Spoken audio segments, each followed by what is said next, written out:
I thought about the things that I knew for sure, things that I had experienced, lived through, and I knew this was it. There was a little inkling of Oprah's things I know for sure. She had published like a small little booklet years ago. Mm-hmm. But I took my things. And so there were 55 things. It was my 55th birthday. And there were 55 things that I knew for sure. And so I wrote them in a list as a blog post. And I think as life goes on, I was joining groups and, being presented with things. And I said, wow, maybe I can turn that into a book. Mm-hmm. And one of the people that I met on Instagram, through Instagram, she was giving a conference on how to write a book. And I said, Okay. wow, attend. And from that process helped me to develop the 55 things into a book. And I was so surprised when I received the book, after I wrote the book, received the book, I was like, Mm-hmm. wow, I have a lot of information, experiences that I Mm-hmm. can share.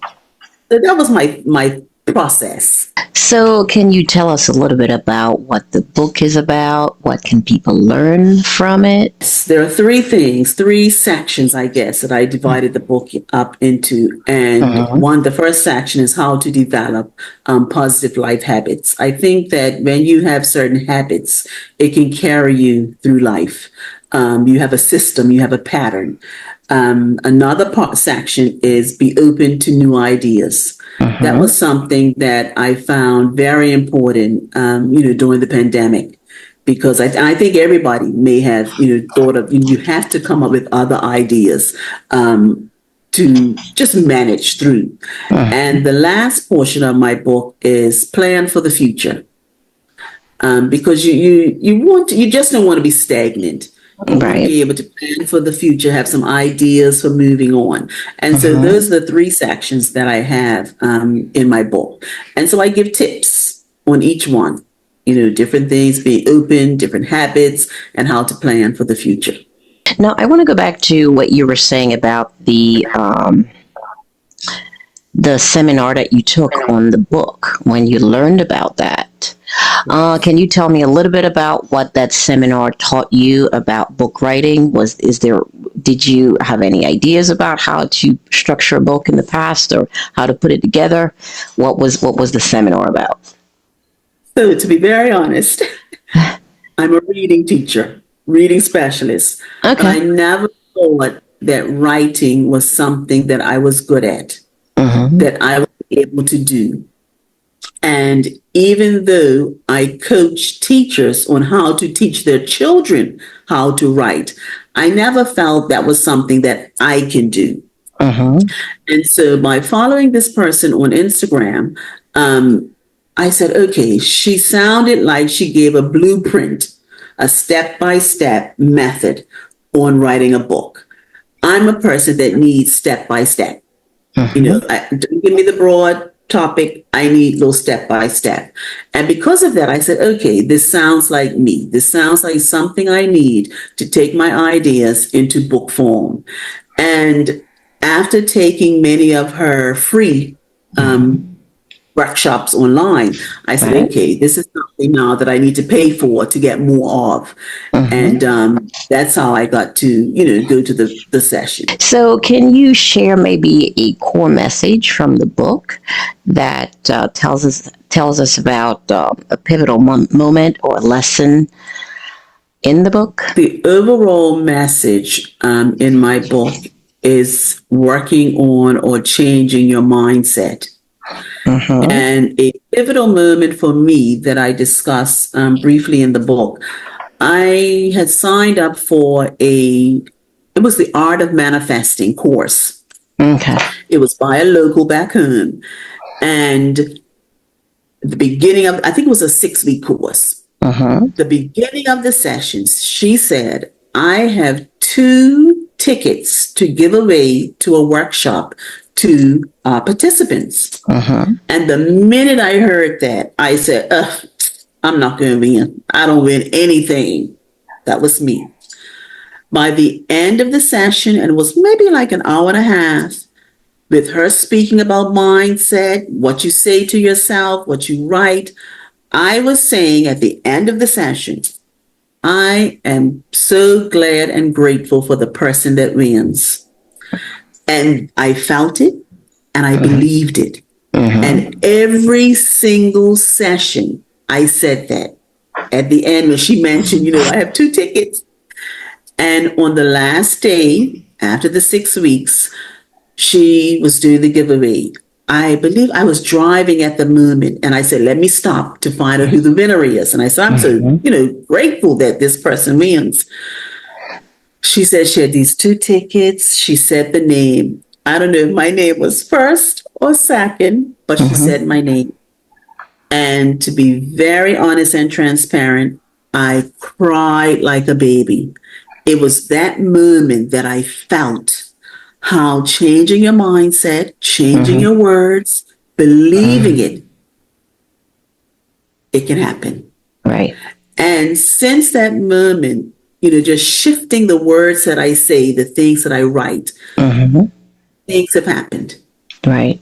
I put myself into places. People may show up in person. People may show up even on Instagram or what I'm thinking or what I want to do. Like this lady that, I want the book. She just started appearing on my Instagram. Right. And so that was one of the most pivotal moments that I realized, okay, it's time to speak positively. I also joined a book club, and the book club was The Alchemist. The book was The Alchemist. Okay. And one quote that stuck with me the most is, when you tell the universe what to do, it will conspire to make it happen. Right, absolutely. And that has been my mantra. That has been my guiding force. That has been carrying me through. And so that's the most pivotal point that, for in the book, and everything in the book is just thinking positively, just putting those words that you want to see, putting the pictures that you want to see, the things that you want to see, putting pictures. It has made a big difference, A few years ago, I remember on your Instagram, I see you had pictures and photos of you were in Paris at the time. I wanted to ask you about, was that you were going to Paris? What did that come from? You wanted to live life on your own terms? That was round about the same time that I joined this Art of Manifesting class, and I had joined the tribe with Brother Ben X. Okay. I remember one session with Brother Ben X. They had how to make a vision board. At the same time, the session that I was taking with the Art of Manifesting, she was talking about a vision book. Okay. So I said, well, I think I need a book because, I just have a lot of things that I want to put in this book.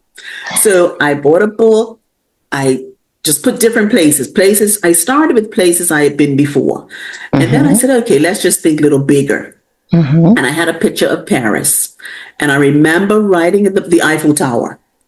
I remember writing in the book, at that time, my British passport had expired. Okay. And I had heard horror stories. It's going to take weeks. It may take months to be, reprocessed. And I said, oh, no. So I said, okay, let's just do it. This was in September when I wrote and put the picture in my book that I wanted to go to Paris. Everything I saw on the soap operas, on TV, people were talking about how they had been to Paris or how they were going to Paris. I said, okay, that's my place. September, I think my daughter she said, Mama, let's just put in our, renewal of our passports and see what happens. Put it in, didn't think about it. October, 4 weeks later, received my new passport. Oh, wow. I knew it was okay. We're on now. December, the end of December, I was off to Paris. Paris, Venice, and London. 3 weeks, a week in each place. I just called it. I just put the pictures. I wrote about it, and I was there. So really, Absolutely. what I'm hearing you say, it's like you have to, if even if you write affirmation down and you say them, you really have to believe them, because if you don't believe them, Yes. it's not going to come into fruition. Yes. Absolutely, Yes. absolutely. And I don't even think about now, like I told you before, I like to know, how things are working. I'm a planner, Mm-hmm. but Mm-hmm. I just left it. I left it. I didn't think Yes. about the money. I didn't think about, where I was going to stay. I was Right. just going to Paris. But I had the most magnificent time. Everything was paid for. It it happens. Oh It wow. happens. It Amazing. happens. And I remember from when I first took the course of the art of manifesting, one was, I'm such a master manifester. And in the Mm-hmm. beginning, I know the first time I said that, I stepped outside my car and it was a penny. Mm-hmm. So I, went back to the lady that I was taking the class with. She said, "Well, Uneaka, you did say you're a money manifester. You didn't say how much. So you did get some money." So I Right. said, "Okay, I need to put a number down." What was the mindset growing up in your childhood? What was that like? My mindset growing up childhood, I was the oldest of four children. Okay. And so my mindset was I always had to do the right thing. I had to always be an example for my brother and sisters. Mm-hmm. And so that's the sort of mindset that I had. I don't know if that helped me as I learned how to do, or how I learned how to manifest, but I Mm-hmm. always had to, do the right thing. I never was corrected, spanked, licked. I didn't, none of that, because Mm-hmm. whatever my parents tell me to do, I did. Mm-hmm. Mm-hmm. I guess I didn't Yes. want to find out what was going to happen. And so just having that system in my head, of trying to do the right thing or trying to do the best that I can, has helped with the manifesting. Okay. Just calling in those positive things, positive Mm-hmm. people, positive events. I grew up and I still live in Bermuda. Okay. It's a small island in the Atlantic Ocean. Pretty much, we're not in the Caribbean. We are Mm. a British colony. British So we're colony. ruled by, the Queen, but now the King. Mm-hmm. Yeah, very small place. But yeah, I grew up there, still live Mm-hmm. there. Because I'm a reading specialist, I work Mm-hmm. with those children who are struggling. Okay. So, from levels from kindergarten to middle school, I can work with those students. So I basically pick up children who are struggling and help them Okay. with reading. And I love it. I love it. Love it. Okay. Love it. And so, how did that come about? How did you get into teaching? Was that something that did you like reading growing up, or how did that come I about? remember, I Mm-hmm. remember the very little that I remember when I'm younger. But the one thing that I remember younger, I always wanted to be a teacher. My Okay. mother and father had blackboard, erasers. I had pencils. I had paper. They provided me with all of that. And Mm-hmm. since 5 years old, I wanted to be a teacher. And I remember having my stuffed animals or my doll babies, lined up and Mm-hmm. teaching them. So it's been something that's been within me since I've been five, Since you, five yeah. years. Okay. And I think that may have also been a part of the early manifesting, Okay. and just my I guess education, from Mm-hmm. 5 years old up until led me to be a teacher. What would you say is holding people back from living their, I would say, best life, or living life on their own terms? Like, Mindset, their mindset. okay. Um, I met a gentleman here, and he's been on island for 28 years, Mm. and he hasn't been to visit another island. And he didn't think about it. Mm-hmm. He's just working, as a taxi driver, and he didn't think about it. I know that I have friends that they won't travel because they're afraid to get on the airplane. Mm-hmm. Afraid to get on maybe even a cruise boat. Things happen. They do. But I think if you don't put so much force in the negative pieces, Mm-hmm. you can enjoy yourself. Right. You know, I think even the piece where people are in the same job for, and mind you, I've been in mine for 34 years. I love it. But there are Mm-hmm. many people who are in jobs that they don't like, Right. but they will not venture and look for something that they do like. I think also people knowing their purpose. You have to know your purpose, your passion. That makes a big difference. And I always speak about that when I'm speaking with younger people, Mm-hmm. middle schools and high school. Find your passion, find something that you enjoy, because that's gonna carry you. Yes. Don't be trying to follow other people. Know what you like, what you want, what you'll stand for, what you won't stand for. It makes a lot of difference, and I think that's what's holding people back from living life on their terms. And fear as well, Mm-hmm. doing anything, just anything different. It can hold and stifle Yes. them.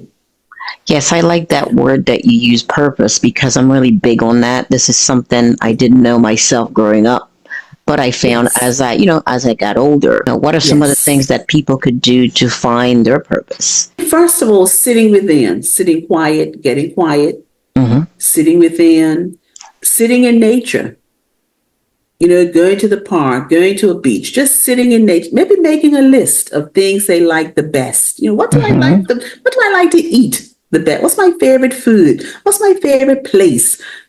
If I could do anything I wanted to do, what would it be? Mm-hmm. Write down maybe three things. You may have to start with one thing and then look at that list and see maybe how can you do it?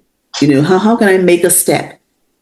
Also, finding people who believe or want what you want. There was a time when I thought I wanted to be a trader, a stock trader, forex trader, Okay. and I just located people that was doing it, because I had no idea Mm-hmm. how to be a forex trader, none. But I seeked out people who were traders, who I thought were doing, what I wanted to do, Okay. and I spoke with them or asked questions. I love Instagram. I will ask a person or a question, if they're doing something that I like. I love to scrapbook. I love to Mm-hmm. do crafts. I will ask a person, what is that you're using? Where did you get it from? They don't know me. I don't know them. But we Mm-hmm. can have a conversation. You can ask them a question. They will respond back. Mm-hmm. So that's something that, people can start with. Yeah, and speaking of AI, I mean it's great to use, but it's not a person. It has it's good. It has the benefits. It has the advantages, disadvantages to it, and Yes. we use it as Yes. we can. But it's never going to replace a human being ever, Exactly. ever. Exactly. Exactly. Yes. And I think something that I teach in school is voice. People know you by your voice, not Mm-hmm. the words coming up, but they can feel what you are. And so a Right. lot of times AI has that computer, you can tell, okay, Uneaka did not write that because I've had a conversation with her. We've spoken many times. Those are not her words. So, you want to be, like you said, authentic and have your voice, because people do know. Right. If there is a saying that if you write for everybody, you're Mm-hmm. writing for nobody. Mm-hmm. So my book is for millennial women, between 25, 35 years old, 45 years old. Mm-hmm. And I wanted millennial women because, and I used my daughter, who is 29, as the inspiration. Okay. I looked at her group of friends, and I looked at and I listened to how they communicate, things that they're talking about. And so she was kind of my muse for the book, Okay. because I also felt that if I would have known some of these 55 things that I have in my book and more when I was her age, Mm-hmm. I may have been, let's just say, further along. I Mm-hmm. don't know what that Mm-hmm. looks like, but I would have had the experiences earlier. I would have been able to maybe make up my mind about certain things earlier if I would Mm-hmm. have had the examples. And so my book is for millennial women. to help them just navigate and be further along in life. You know, 65, they say, is the year for retirement. Well, I believe this millennial age, it may be 45. I have to You agree know, with that. The way things are going, or even sooner than that, the way AI is ex- going and how they are making money online and they're absolutely, using it to, to move forward. absolutely. It's happening a lot quicker. Yes, Absolutely, yes, absolutely, absolutely. So yes. imagine if they are able to have those tips from someone who has lived through different experiences, had those tips earlier. Mm-hmm. You know, wow, wow, wow. One of the tips that I'm thinking of, now I'm not a financial guru. I know that you have a financial site. I love it. I love it. But saving, you can save $5 a week. That's Mm-hmm. more than what you had. Right. A lot of times you speak to people, they say, $5, what can I buy with $5? But every $5 adds up. Mm-hmm. That was something that wasn't taught to me. So imagine giving that tip to someone, a millennial woman who's starting out, who's trying to figure out financial literacy. Mm-hmm. Just every $5 you get, save that. You Right. will be surprised how much you have at the end. You'll have more than you started. Yeah, So just little absolutely. tips like that, Yeah. Yeah, it's like that we didn't have, from our parents. mm-hmm. Yeah, it's like the piggy bank, Yeah. mindset. A lot of these things are not. A lot of it is mindset. Is really what it is. In Yes. everything you Yes. do, there's always the mindset piece. That's pretty Yes. much what it is. That's the basis of it. Yes. You said you use your daughter as a muse to kind of like Yes. use it as a roadmap to write the book in a Yes. sense. And then you said if you had known the things that you wrote now back then. Yes. The thing about that, I hear people say that, and I have said that myself too, but sometimes when you think back on it, if we knew what we couldn't have known it because we had to become somebody else Oh, that's true. to know Yes. it now. Yes. Yeah, And then that's we're true. teaching Yes. it, and then Yes. we're teaching it to other people. You Yes. know what I mean? I like that. Yeah. Yes. So Yes. we're I teaching it like to other that. people. So maybe you're in a better position now for it, for not knowing it Yes. then, and then being able to Yes. apply it and teach it to other people now. That makes sense. Yes. Yes. Yes. I like that. I like. So, do you coach women on living life on their terms? Or I should say, the millennials that you talk about, do you coach them on those things? So right now, I Hmm. am a life coach for first time students who are going abroad to college. Okay. Now, I do it voluntarily, but I will be developing courses from my book Hmm. to teach and help and coach millennial Okay. women. But right now, I do it through those first time college students who, are new, especially because we live on an island. Hmm.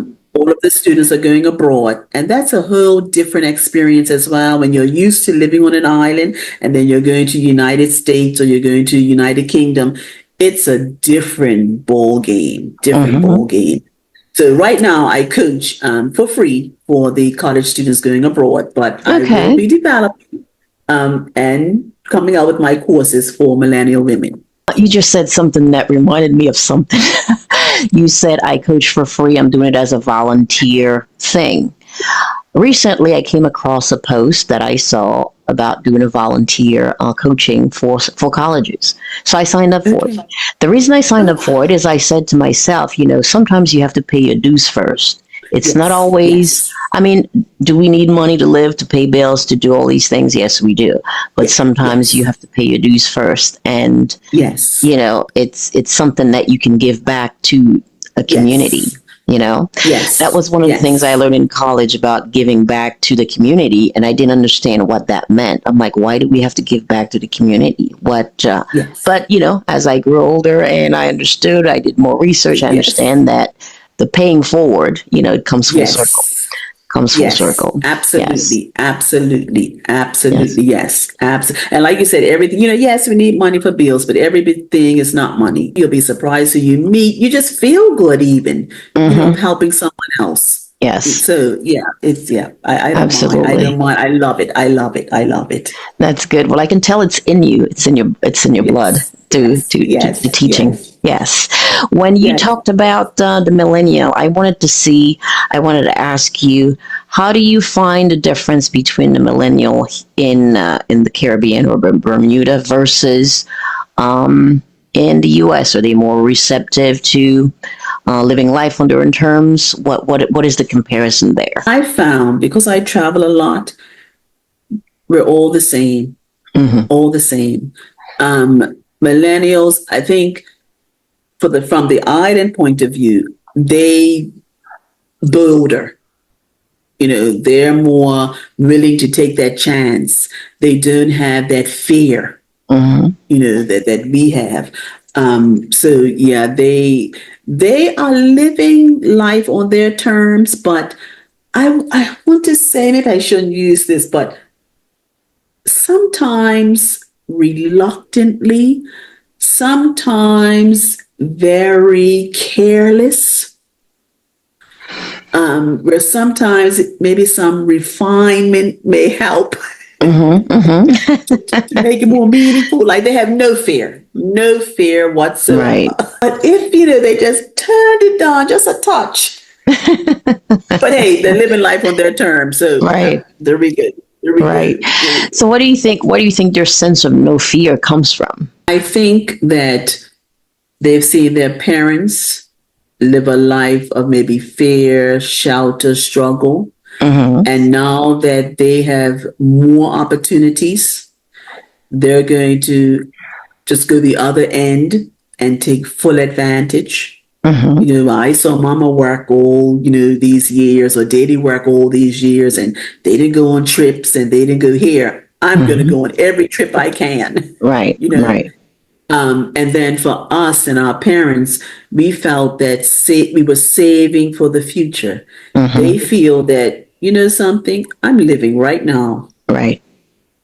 you know, and I've also experienced, especially on the island, I've seen where many of their friends, these millennials, they're dying, of car crash, bike crash, Hmm. just all sorts of things. So they're thinking, why am I going to plan for the future? And my Hmm. friends, have passed. Right. My daughter at 29 has lost many friends that she went to school with from bike accidents and, stabbings and even shootings.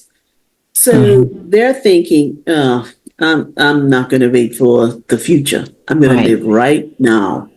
So I feel a lot of that is what's making them, live their life now differently from when we were living ours. Yeah, I definitely agree, and all of it goes back to mindset because for me, growing up, Yes, I heard a lot of the mindset that I have now. I had to cultivate that. I had to yes, practice that. I didn't have the yes, mindset of abundance growing up. It was the mindset of lack of, we don't have it all, we don't have it, we don't have yes, any money. So when you have that yes, for so many years, you have to, yes, you grow up thinking you can't see past anything more because that is the yes, mindset that you were given. But that mindset absolutely. was created by somebody else. So if you can Yes, create one mindset that says scarcity, you can create one that says abundance. but Now, yes, again, it yes, comes with there's things you have to do every day to cultivate that, obviously. absolutely. Can you tell us if there's any projects you're working on? What's next for you after this book? I have interviews. I Hmm. have some collaborations on writing pieces for Hmm. newsletters, and of course, getting my course ready for women to continue to live life on their terms. I wanted to talk about briefly about publishing. Did you self-publish? Did you have somebody publish it? What is your take on that? On social media, I continuously heard, "Oh, you can write and publish your own book in a week, in a Mm-hmm. weekend, in a month." It took me a year to write my book. Mm-hmm. I took my time. I eliminated the noise that I was hearing. And because I like a system, I hired two publishing companies, to be honest. And so, and one of them, I'm going to shout out Word World Publishing Okay. and Power Publishing. Those two ladies' publishing companies helped a great deal. And then Okay. I did use a lady on Fiverr for my editing. Okay. I edit as well, but I said I'll give it out to somebody because, when we use our own eyes, we think we see what we wrote, and Right. sometimes it's not. Mm-hmm. Mm-hmm. But I didn't want a back and forth of self-publishing. I've seen so many self-publishing pieces not be, I guess, publish worthy.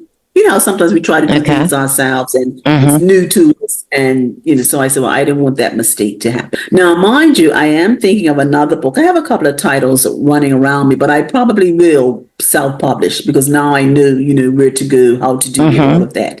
So my second book will most likely be self-published. Okay. And if anybody wanted to get in contact with you, where can they reach you? Instagram is my favorite. Okay. Right now is Unique 4450 on Instagram, or Okay. they can email me, the Uneaka Daniels at Mm-hmm. gmail.com.